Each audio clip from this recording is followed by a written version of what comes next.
Hey guys, welcome. It's Lucid, and we are going to be doing a Dominion's intervention.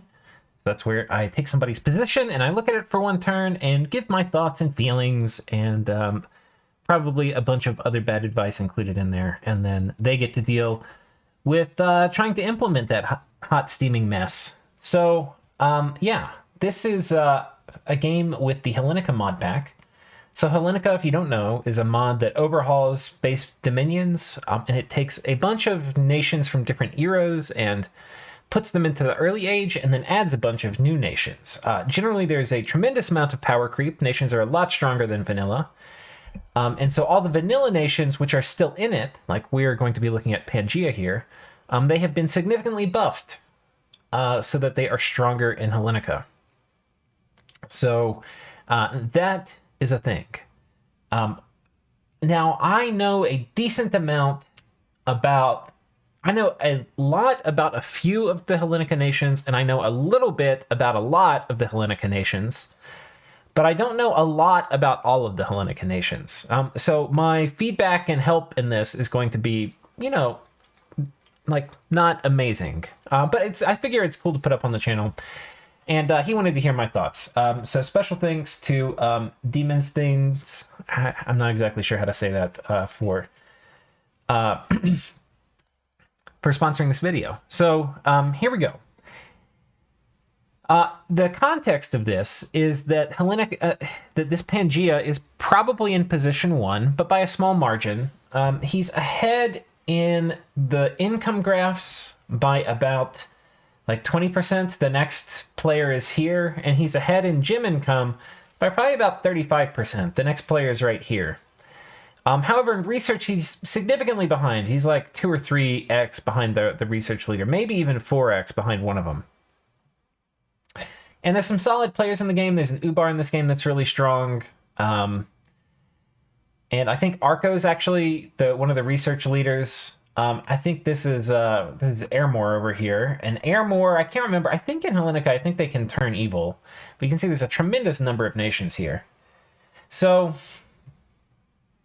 yeah, the other thing is because it's a big map, and also context, it's turn 39, so it's reasonably early in the game. Or it's middle game. It's not early game. But it's a big map, so there's a lot of room to grow big. Number of thrones you need to win. This is all important context.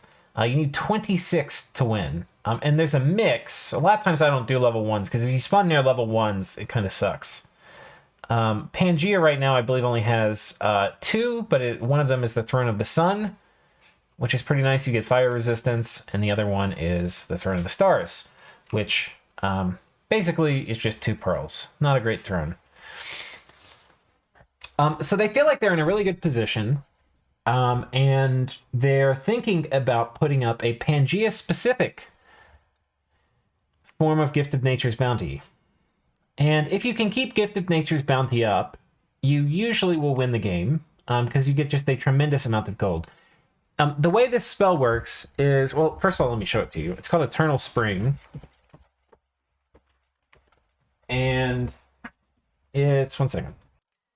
All right, and it can only be cast by a very special unit. We'll talk about the special units a little bit, but you get it early and it's cheaper. So, very nice. Like, everybody wants to get Enchantment 7. Not having to go all the way up to Enchantment 9 is super nice. And so this is definitely like a solid play to be able to cast it. He's been banking up nature gems to cast it. He's got 360.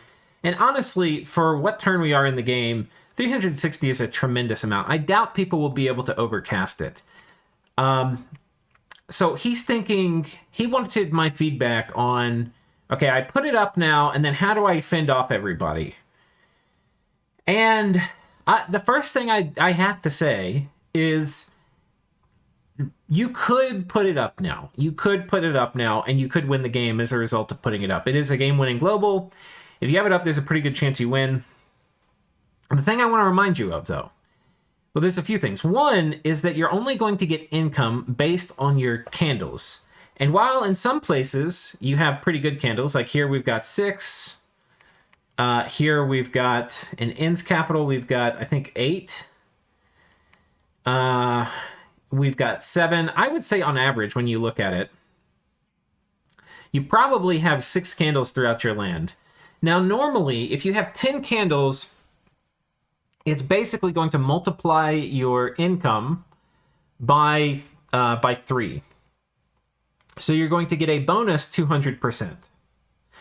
Now, because you're only at about 6 candles, I would say it's probably like a bonus 120%. So I think if you cast it, this is going to go up to probably like 8,000 gold, maybe 9,000 gold, which is a lot. But you have to weigh in. You're now going to be fighting everybody, most likely. People are going to be attacking you.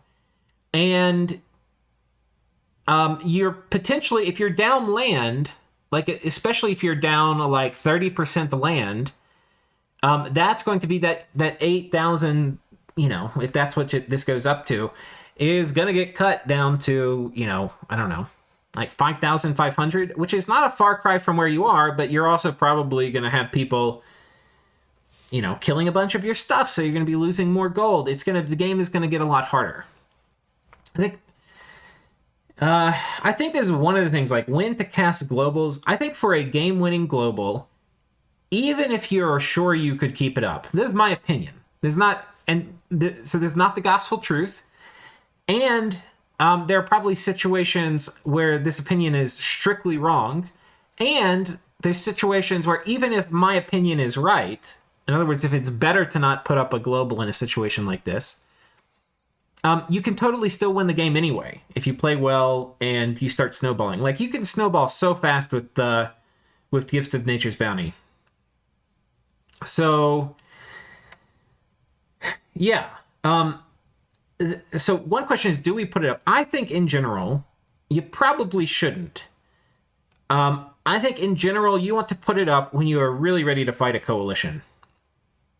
And when I look at it, like, this is your capital, and you have no forts around your capital. And that's one of the issues with Pangaea, is it's, they can make forts, or at least they couldn't, but yeah, they can make forts. They're just really expensive, and they suck.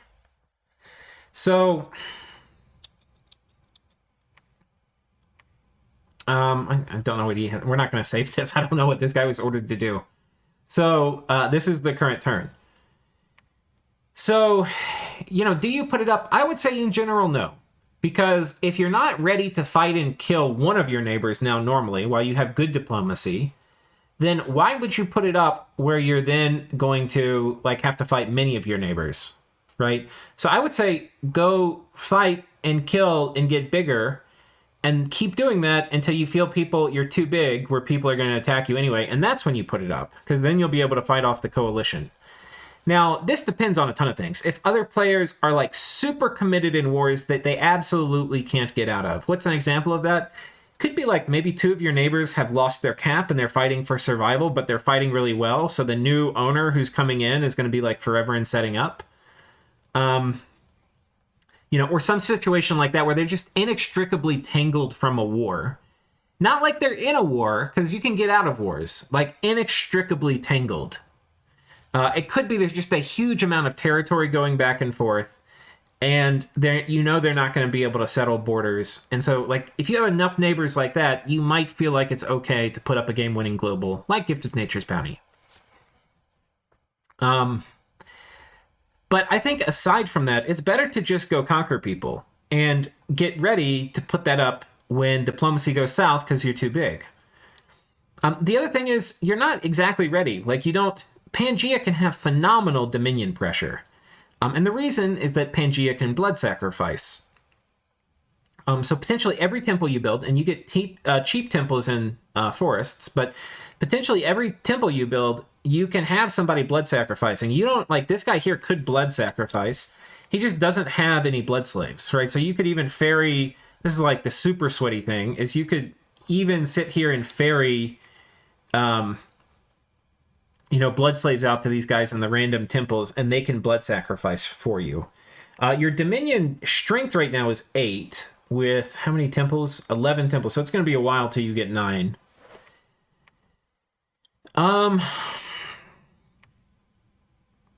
Yeah. And he site-searched his lands pretty darn tootin' well. If we look at it, this is always what you want to see. Big bars. He's got blood left to do. And a little bit, air's not site searched super well, and he hasn't searched fire at all, so that's something he could do. I don't know if he has fire mages. Yeah, here's one. Well, that's his god. Here's another one. Yeah, so it'd probably be worth site searching fire. And he has a decent amount of fire gems, so it's possible he could also run over here and pick up like a flame spirit or something.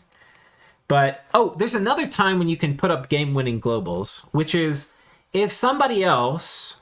So, like, a good example of this is my relay game, where other people were able to get away doing really cancer things, like either get really big or put up, like, mana from heaven and still be friendly with all their neighbors, other game-winning kind of globals, and still be friendly because I was so big in that particular game that it didn't matter, right? So if there's somebody doing something in the game, like maybe they put up some other really scary global that demands attention, or somebody else is spiraling out of control, running away with the game, that is another situation in which you can be like, okay, this guy is big enough and scary enough that it's enough cover I can put this global up and it will work out.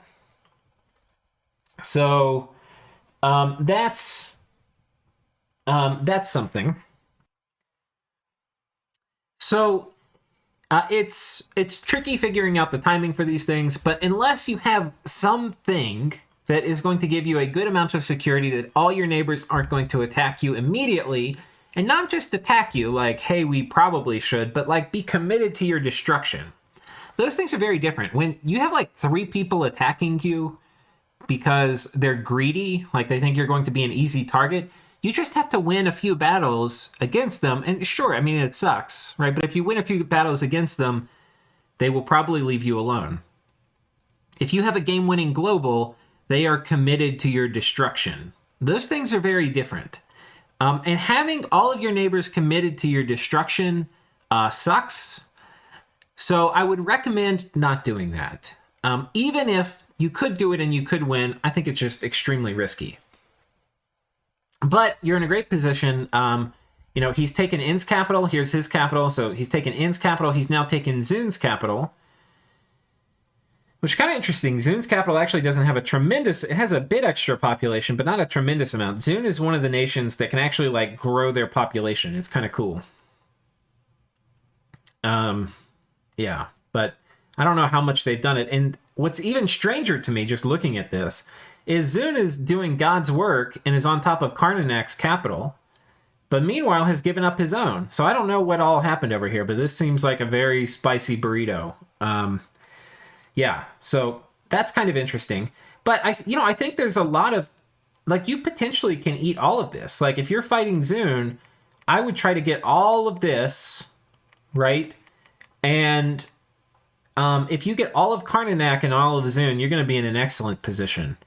And then potentially these birds are not going to be happy with you. I think, this is Thalamonth, who's in a strong position. And they're a pretty strong nation. I think you probably will have the tools to fight them. You have shock resistance and some other things. And I forget all the details about them. I have a guide on both Zun and on Thalamonth on my channel, but it's just been so long I don't remember all the things. I remember Zun more than Thalamonth, but where do I have them? Oh, here they are. Yeah, they basically can get a lot of sacreds. They have these guys who I think can promote into sacreds. And they have... Oh gosh, what else? I don't know. They have really cool things they can do. I can't remember. There's a ton of things. You're not even going to be able to tell from this screen what are all the things they can do. They have really, really powerful spells. But, and he was saying that I think Thalamonth and Arco Arco's over here, or Thalamonth and somebody were looking to double team somebody, and I don't know who it was. I think it was maybe both these guys go after Pythium, or both these guys go after something, but either way, they were thinking about doing something that didn't involve killing him. So I think getting all of the spoils here would be huge, and it puts you in a much better position. Yeah. So I would focus on that. And it seems like you've still got a lot of eating left to do. The other thing to remember is every nation you eat before you put up a game-winning global is a nation that's not going to coalition you once you have it up.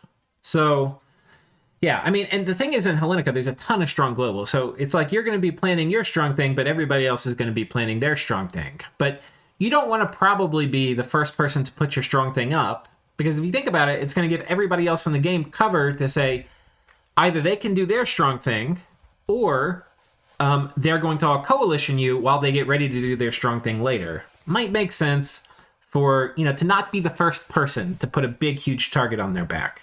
And, you're probably not first, but it's probably not even good to be second. Yeah, we'll talk a little bit about your neighbors. I believe this is Macadon. Yeah, so Macadon is down here. Macadon is a nation of basically really, really good thugs with some pretty good troops, and they have air and earth magic primarily. They're pretty darn tootin' good for, thug fighting and things. I think you probably have the tools to deal with them. I would say the critical research for fighting Macadon actually is having Charm, which is down here in Thaumaturgy. It's Thom 7. Because these guys are really, really good, and you would really like to charm them. And your Pans, who you can get in any fort, are great charmers. And you have Astral, which is great.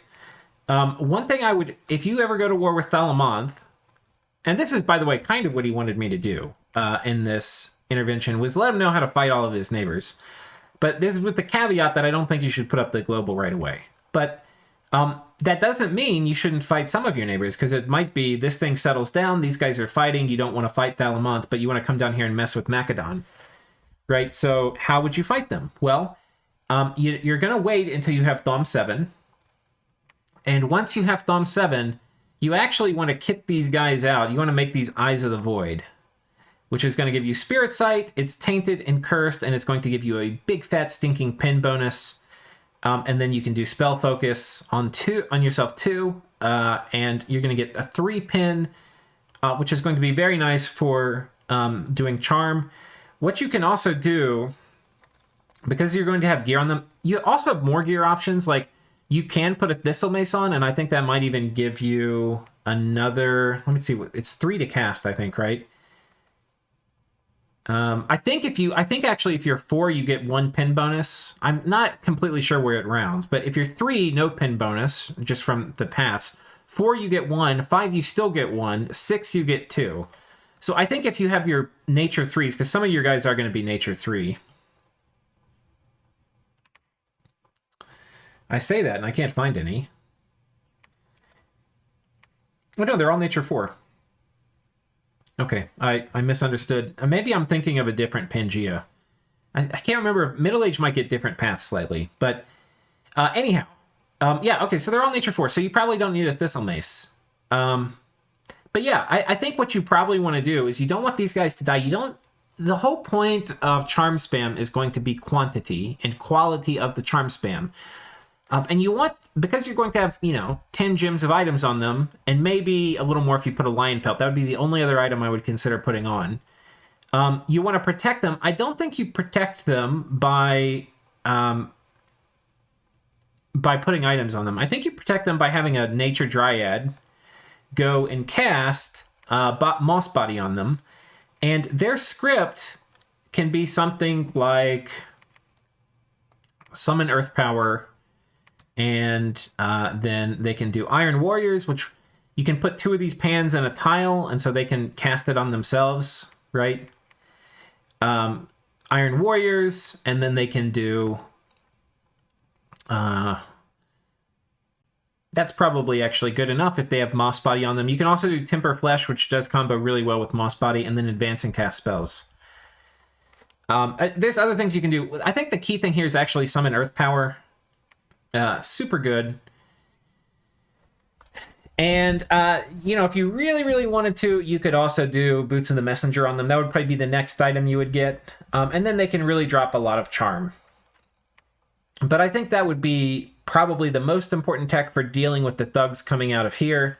There's, of course, a lot of other ways to kill thugs. You could make counter thugs of your own. You could do Strength of Giants and Weapons of Sharpness. But wouldn't you rather take them? Wouldn't you rather make them yours? So I think the key thing is for fighting these guys, just dealing with the thugs. These guys are kind of interesting. This is the Bird Nation, and I'll be honest, this is the one of all the neighbors I know the least about. And as much as I would like to read several pages of how all these work, I'm not going to do that for all of them. So, I think I really just don't know much about this. I think they have Dom summoning, but I'm not totally sure. And I know I think they share some of the summons with Thalamonth. Like they can get these big birds. Oh, I really should look at it. I don't know much about this. I'm going to pause. I'm going to read up on it real quick. All right. So I went and looked. And yeah, basically what I thought I was going to say, I think is mostly right. And these guys basically have trees they can summon that will auto-summon birds, and I believe you can keep spamming trees, and the trees will slowly even pay themselves back with gems. They produce a few gems a month, but not enough where you would do it to get the gems. But it's kind of a side benefit. But they do summon a lot of birds over the course of time, and so they're kind of slowly building snowballing nation that can make a ton of money.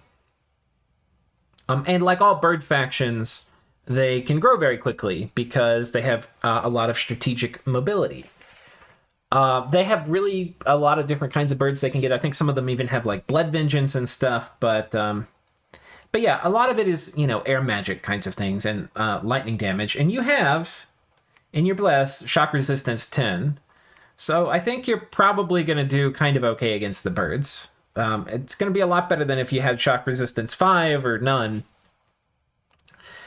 So, birds are going to fly at you.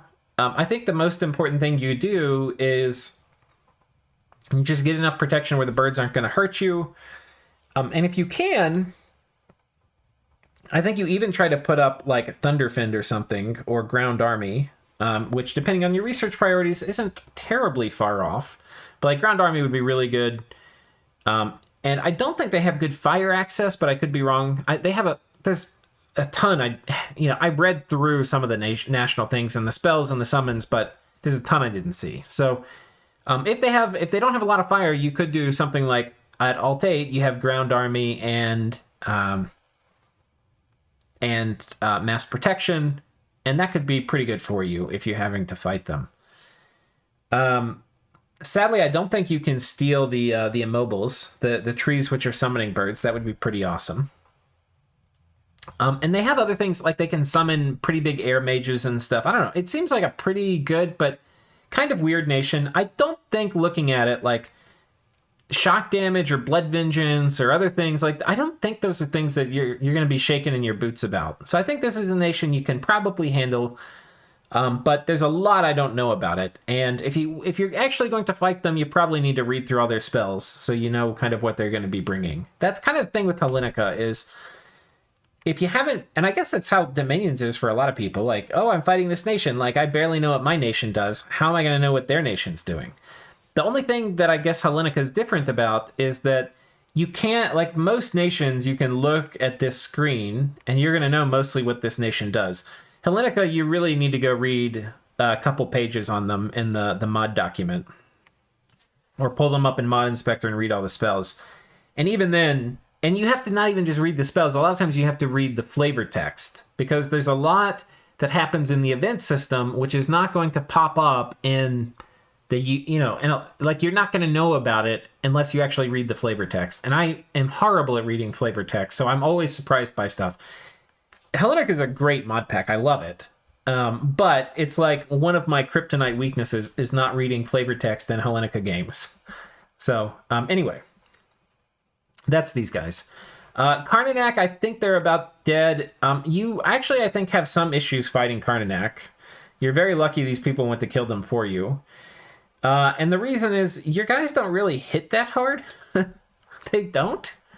I don't know how to tell this to you. Like, you don't have any strength in your bless, and White Centaur aren't weak, but you have larger. That's the only real strength bonus you have, right? But I mean, once you get blessed, I do not believe, and let me double check before I misspeak. Yeah, there's no strength in this. So, quite frankly, these guys aren't going to do anything to Karnanak units. So, very thankful these guys can clean them up for you.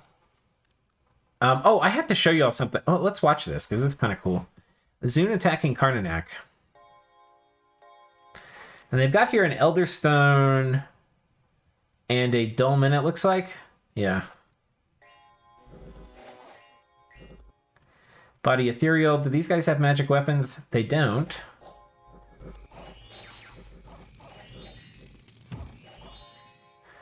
They just don't have a lot of HP, and they're able to kind of slowly chip through them.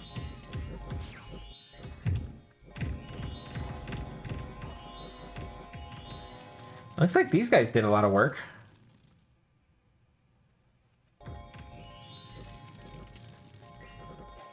And I think the Smite's actually doing a lot of the damage here. Yeah, this is kind of what your troops are going to be like. I mean, you're not going to be vulnerable to poison. But yeah, this is fighting Karnanak. I mean, good luck killing this thing. It's like monoliths everywhere. Oh, you have a dude with great sort of sharpness, so yeah, you could have gotten through it.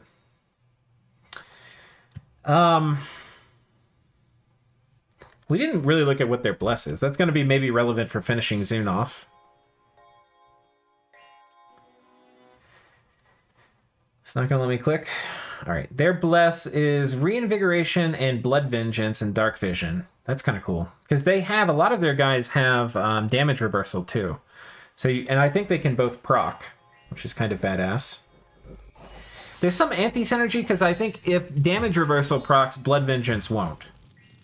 But if Blood Vengeance procs, damage reversal... No? Yeah, I don't think they can both proc on the same time, because damage reversal will only... or it will stop you from taking damage, and Blood Vengeance only procs when you actually take damage. But it's still good. I mean, the other person still is more likely to get their shit zapped.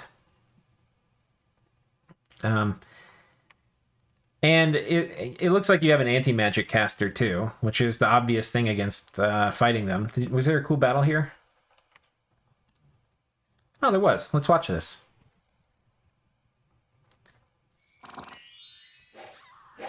Strength of Gaia. He's got a lot of these divine beasts. Part of early age part of Pangaea's thing, and I don't know what all that was. That looks like Curse of Stones. Did he cast Curse of Stones? Or Rusty Equipment. Maybe it was Ironbane he cast.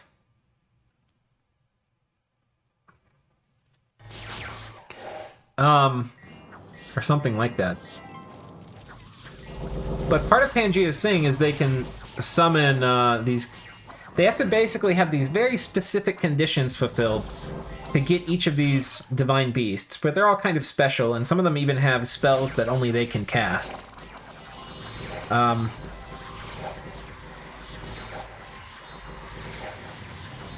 Oh, he has Blood Surge too, so that's another way to get the strength up. It's not going to help versus Karnanak, but yeah.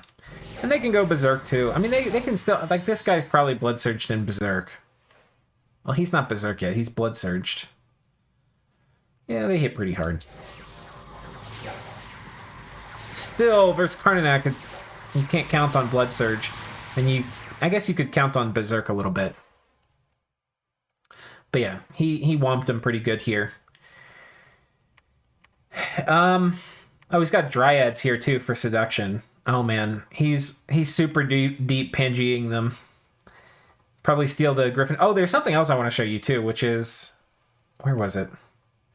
Oh, there's an assassination battle here. They don't have my Macadon for improved casting AI, and assassination battles are the worst for casting AI. This guy's going to be like, oh, I know what we should do. They cast Swarm at us.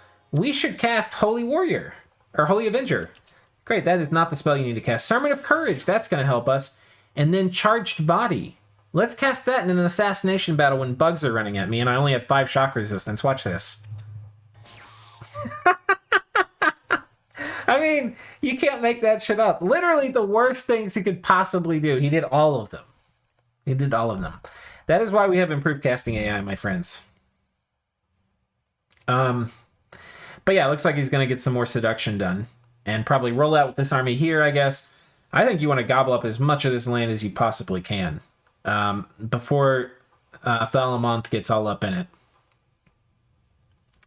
So yeah, fighting Thalamonth, let's talk about it a little bit. They are also a big air powerhouse. And they have these guys, which are basically like Recruit Anywhere Wind Riders, which are super good. They are super duper good. I love these. The only problem is they have a bow. And so sometimes they're not going to do the things you want them to do, which are hit stuff with their lance. I believe, do they all come with the chest wound?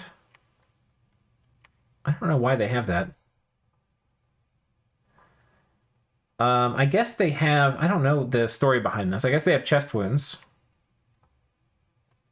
which makes them a little less OP.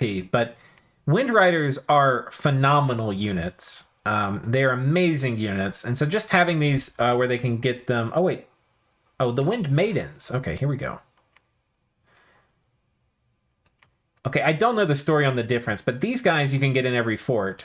And they're Wind Riders, yeah. So, I mean, they can expand like crazy and snowball super freaking hard. They can hit, like, do super deep rating and stuff that's going to be basically immune to PD.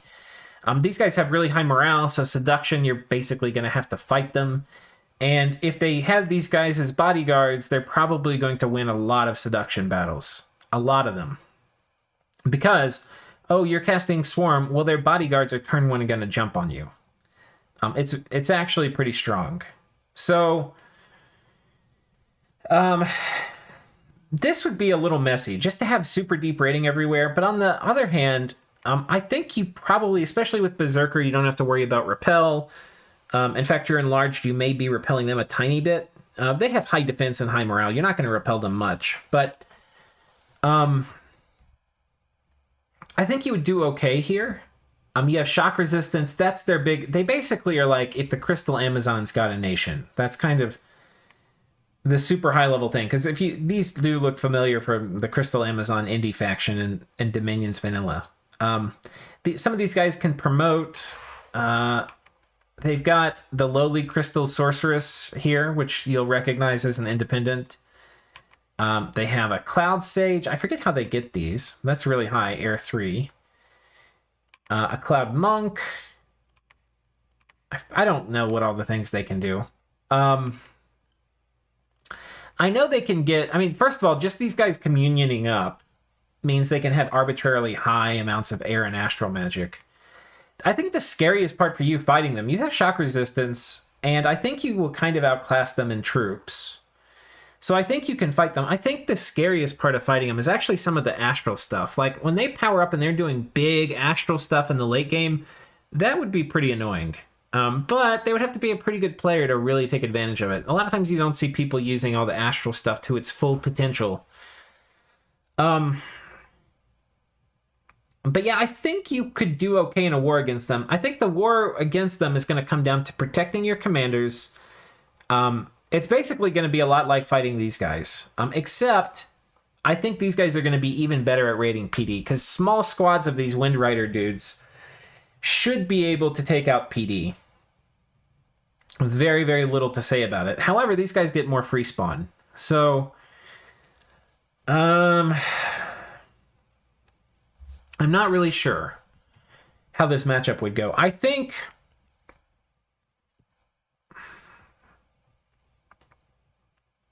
you would win it. I think you would win it. They also are going to, while the Wind Riders are going to be very hard to assassinate, the Mage Core itself should be reasonably easy. Especially because you don't have improved casting AI on these guys, which I think are going to be the bulk of the Mage Core, are going to be horrible in assassination battles. Like, it's going to be almost impossible for them to win an assassination battle. It's that bad. They're going to sit there casting buffs on them while you kill them. These guys are going to be pretty good with Guard Commander. These, I think without improved casting AI on, even the astrologers are going to get wrecked in assassination battles.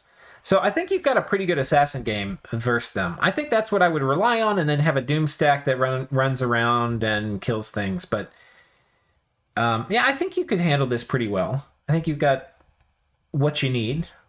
And they don't have a lot of crazy things. Like, these guys are going to have thugs, which could probably, like, kill your whole army, right? So I really wouldn't fight these guys until you have Thom 7. So you have, like, hard counters in here. I don't think there's much that Thalamantha is going to have that's going to hard counter you, is what I'm trying to say.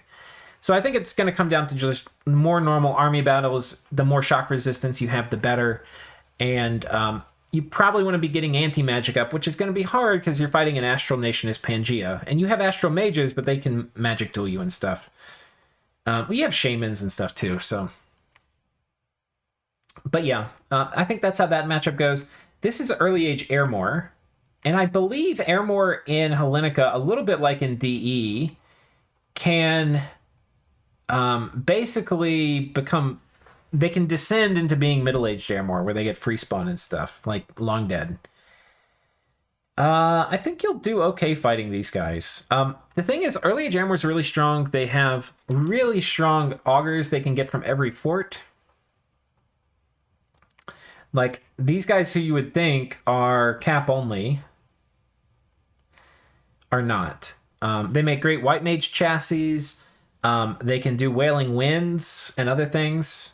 Morale plays. Now, as Pangaea, if you end up fighting them, if they're doing Wailing Wind stuff, which I think is part of the core part of the early age Airmore build, you can do Growing Fury, which again is in Thaumaturgy, right? So, oh, you've already got it, right? So you can do this, and this will just piss everybody off on your side, and they're all going to go berserk and attack. And that way you don't have to worry about Growing Fury. I mean, Wailing Winds routing your troops. I don't know all the details these guys get in Hellenika. I think for fighting them, I mean, potentially big fire magic. Alt 9, I think you do really well against them because you'll be immune to the normal troops. You're going to be immune mostly to the fire magic. You don't have to worry about the morale plays. Yeah.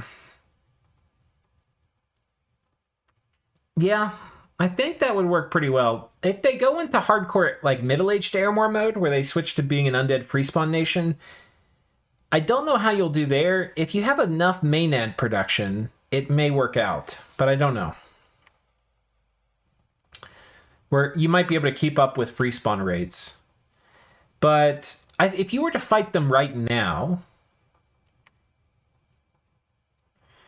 I can't. He showed me the graphs. I can't remember who had the research advantages over him. I don't think these guys did, but they might. There's a lot of mages, and they've got... Who are these guys?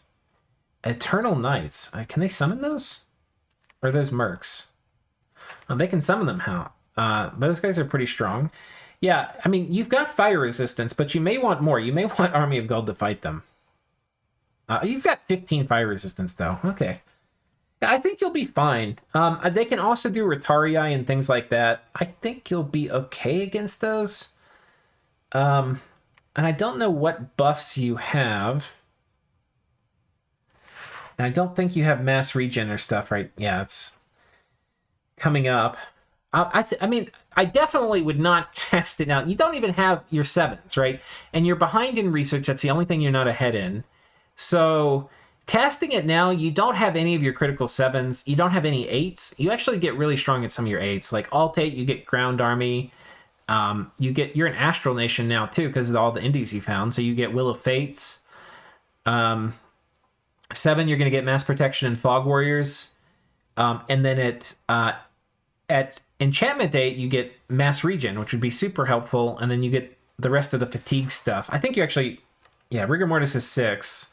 And you can already do Winter Warden, Grip of Winter, but Relief, you can do... Yeah, I guess you can do the full Fatigue suite already.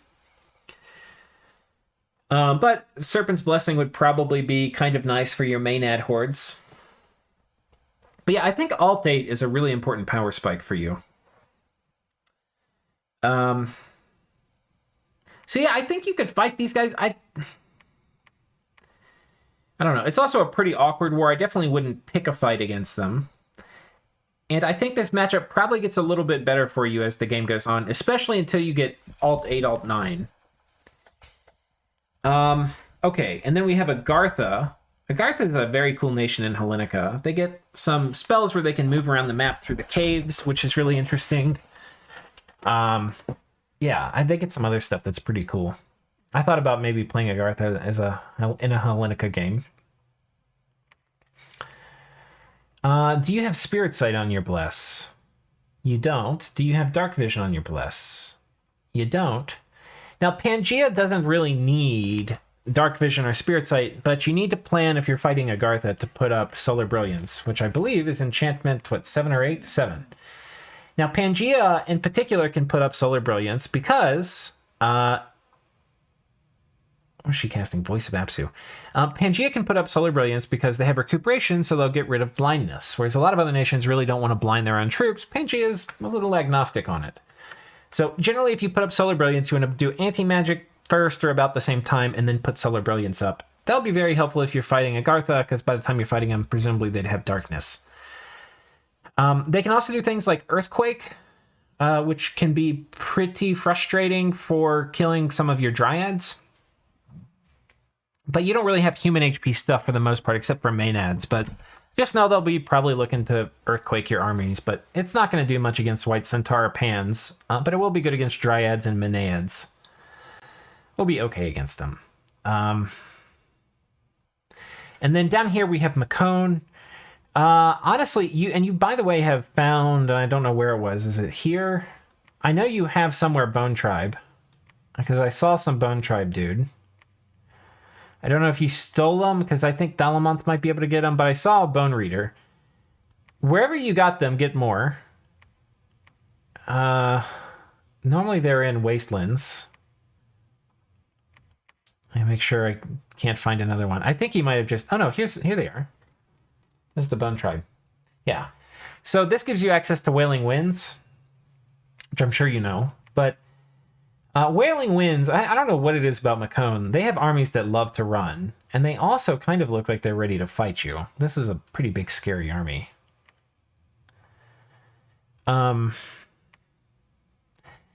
Yeah. I think fighting Macadon,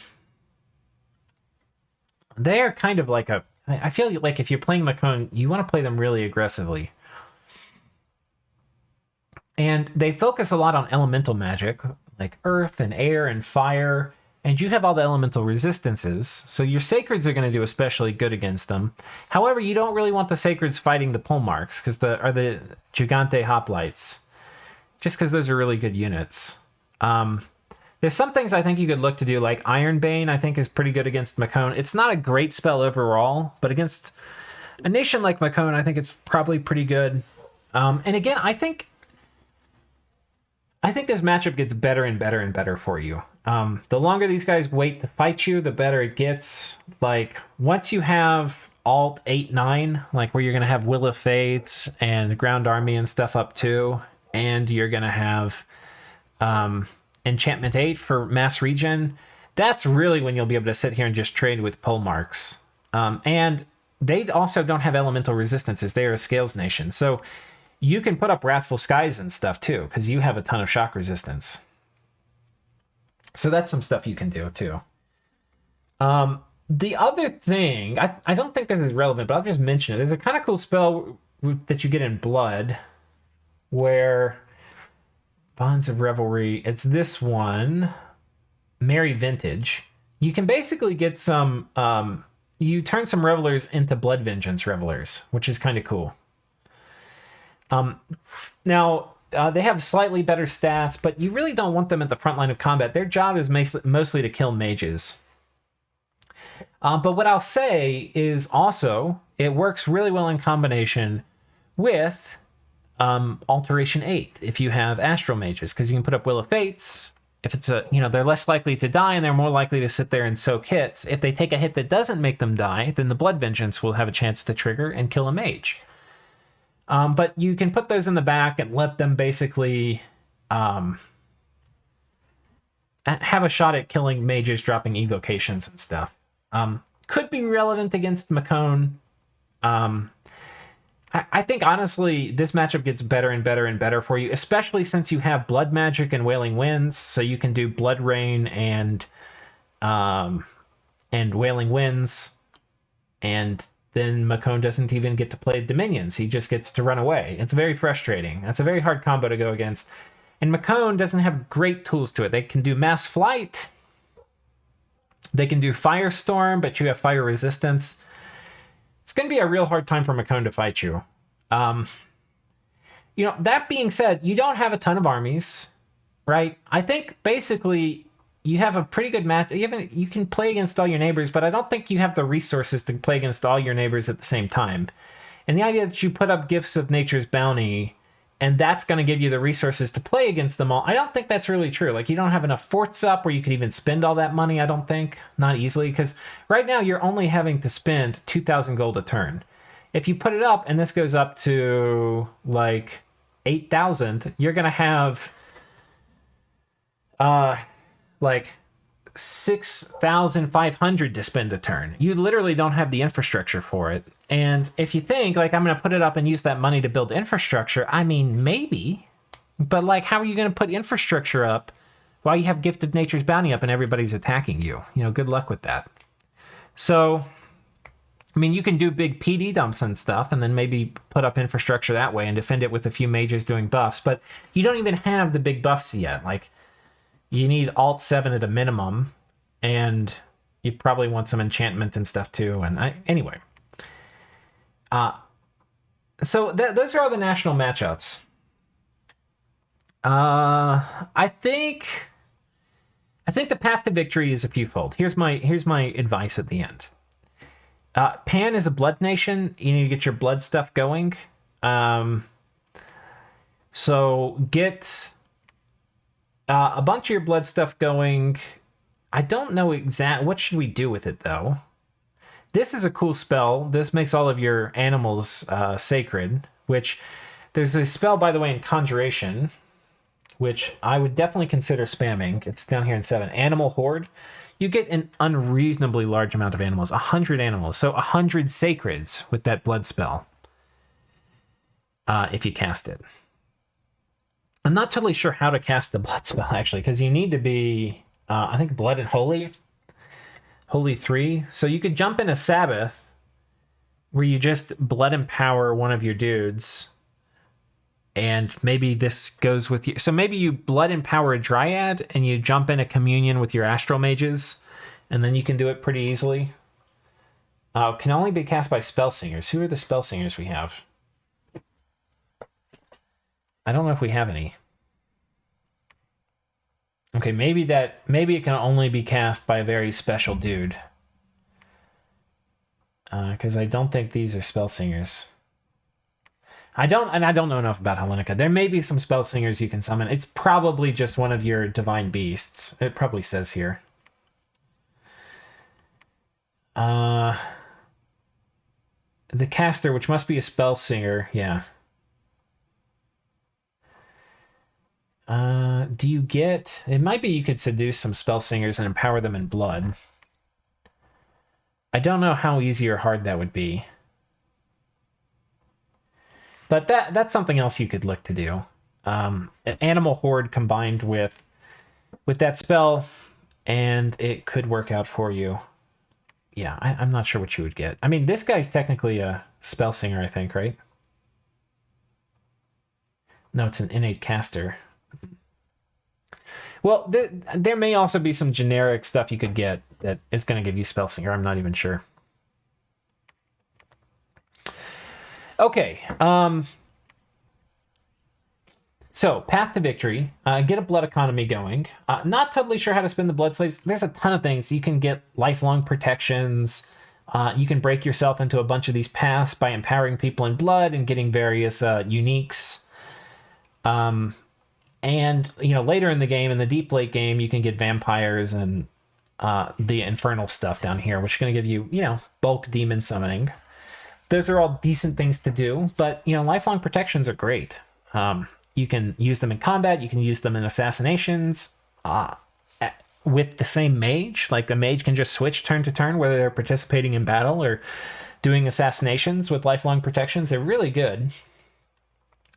That's probably the most default thing you're going to do with Pan with Blood Slaves, but you can do a bunch of other things. And like I said, you can get the Blood Vengeance dudes if you have particular kind of threat vectors you're worried about. The fatigue plays are also really good. You can do that against probably most of your neighbors. Against the flyers, fatigue tends to be less important, so I wouldn't really worry about it that much against your flying air neighbors. I mean, you could, but usually the battles with flyers are over before fatigue matters too much. Fatigue could be really good against Macadon potentially too, and probably is great against Macadon and Agartha and Airmore. But get a blood economy going, conquer all of this, which it looks like you're well on your way to doing. I wonder what you should put your nature gems on, because you've got so much of them.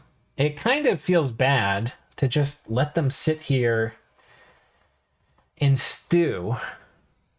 I don't know the right answer. I mean, it could be maybe you get some tree lords. I don't know if they generate gems. I know this guy you got does. It's like a special little summon. You can empower him too in other paths because he's a master ritualist too, so you could potentially use him to summon something else.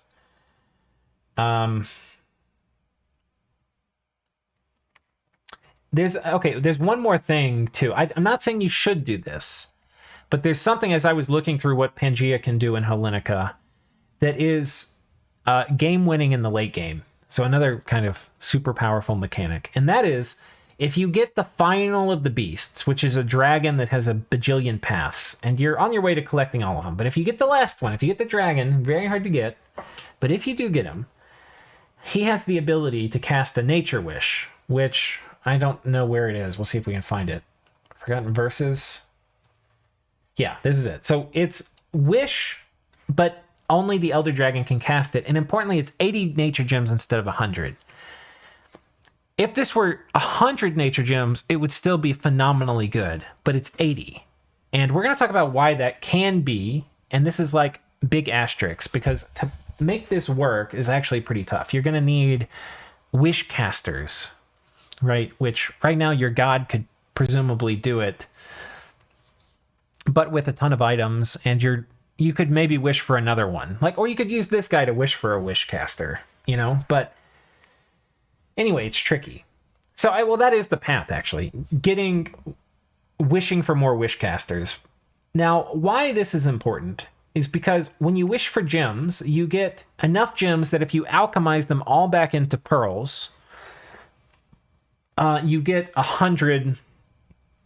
Basically, you get it pays for itself normally. So you just break even. You don't make money. It can be nice if you're trying to switch one type of gem to another. It gives you some flexibility there, but you don't make a profit. However, if you have a way to take another type of gem and turn it into pearls, either through pearl farming on Pelagia, then you can start making a profit with the wish casting.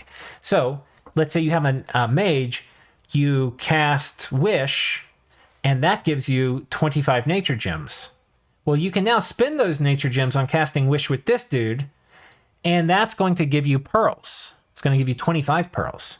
So if you were to alchemize this, you get only 40 pearls, right? If you were to alchemize 80. But if you cast wish, you get 25 pearls plus 25 gems of every other type, right? Which you could then turn into pearls, which would give you 100 pearls. So basically you can take 80 nature gems and turn it into 100 pearls. Right. Now, what that means is that this guy, potentially you could have at least 3 astral wish casters, and this guy is going to take all the nature gems that those astral wish casters produce and turn them back into pearls. And that will give you, and plus every time you're casting this, you're effectively getting a 20 gem profit. So I haven't done the math exactly how much you'll be turning from this, but I expect it's around 100 gems a turn. If you had 3 Astral Wish casters and the Elder Dragon casting Wish every turn. I imagine it's in that ballpark for how efficient it would be. Or maybe it would be a bit less. It might be closer to 60 or something. I don't know. It's a lot though. 160... It's a lot. The difference matters, but it's a lot. So this is something else you could look to do, is try to get the Pangaea Wish Farm going. Let And like I said, the path to this, I think your god can do it right now. Where's your god? Yeah. So for her to do it, she needs to make a robe of the Magi. And then she can she's going to need a ring of sorcery, which is probably the cheaper one, a crystal coin, a hat, and all these will give her a bonus of 4. Wait, why can she not do... I thought... Oh, you do need to be 5, right? Wait, is Wish 8 or 9? It's 9. Wait, how do we get the final one? You might have to make the dimensional rod. Or empower her. What you can try to get, though, is Kuthgul, the void dude.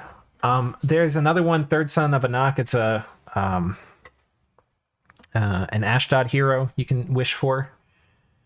Those are kind of the 2 best wish casters. It may be better than empowering your god up. But that is something that you could turn all these nature gems into, is wish for other wish casters, right?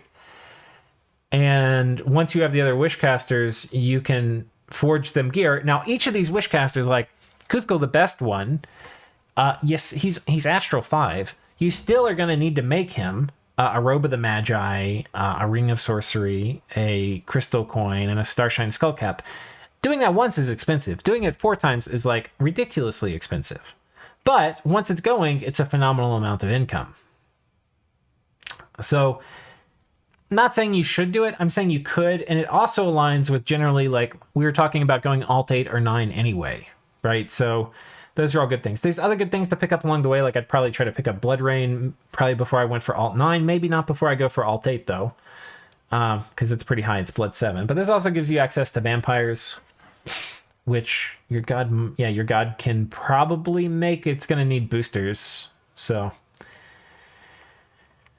the gems you need to set up wish farms are air, because you're going to need a lot of air for robes of the Magi. Pearls, probably need this one the most, because you're not only going to need the pearls for wishing, but you're going to need the pearls for making all the items, like rings of sorcery. And then for you, you're also going to need nature, but you also need blood too. So another good reason to get your blood economy going. So I would say at a minimum, try to get up to 7s, like get 7 alteration and maybe 8 alteration and maybe 7 or 8 enchantment. Keep eating. At that point, you make a decision if you want to put up Gifts of Nature's Bounty. If you see a good opportunity, do it. It's going to pay itself back a lot faster than like the wish farm I'm talking about. The difference is the wish farm, though, is covert and people aren't going to know what you're doing. Whereas Gift of Nature's Bounty, everybody's going to try to kill you. So,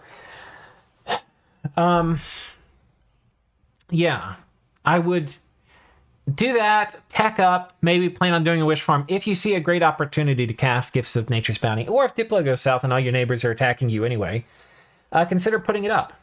Consider putting it up.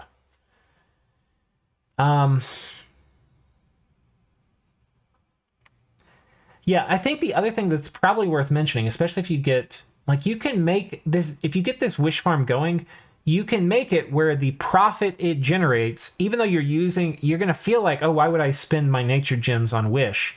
You can make it where the profit you're getting is the nature gems too. So that's important to recognize. Like, you may need even more wish casters to do that properly, though. But I mean, you could also just cast Nature Wish a bit less. And you're just going to need to cast the astral version of Wish more than you would cast proportionally the nature version. And then you can build up, you can make it where the profit will primarily come in the nature. But you're going to need to cast them together to make it profitable. The question is in what ratio.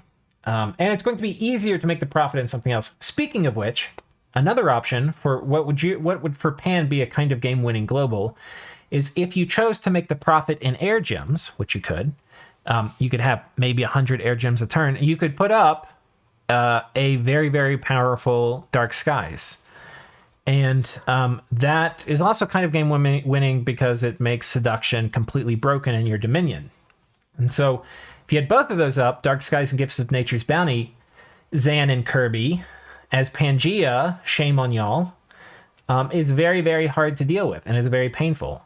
But if anybody gets wind that you're doing it, they should all try to kill you. So you don't want to do it until you're ready to fight everybody. And for the other people, they probably don't want to fight you for fear that they're going to trigger you to cast that stuff. But anyway, I've rambled on long enough. We just hit an hour, which was not a goal of mine, but it's where we are. I hope this was helpful for you. Hopefully it gave you some other things to think about. And yeah, hope you enjoyed playing the rest of the game, and to everybody else in the game, good luck. And look forward to hearing how it turns out. So take care.